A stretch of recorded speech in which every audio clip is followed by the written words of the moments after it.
அனைவருக்கும் வணக்கம். துளசி மருத்துவ பயன்கள்.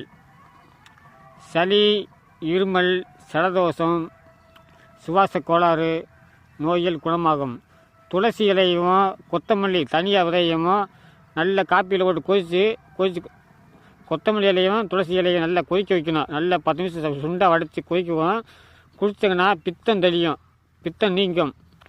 சுவாச கோளாறு, சளி, இருமல் குணமாகிடும். உடற்பணி நீங்கும். தன்வந்திரி பகவானை மந்திரத்தை சொல்லுங்கள். மந்திரம் சொல்லிவிட்டு இந்த துளசி இலையை டெய்லி கொதிக்க வச்சு குடிச்சிக்கிட்டே வாங்க. உடம்புல நோய்கள் அண்டாது. அம்மா மகாலட்சுமி தாயே, அம்மாவுக்கு உகந்தது துளசி இலை. பெருமாள் மந்திரம் சொல்லுங்கள். சக்கரத்தாள் பாரு, சக்கரத்தாள் கோயிலுக்கு போங்க. சக்கரத்தாளுக்கு துளசி மாலை சாத்துங்க. சாத்துனாங்கன்னா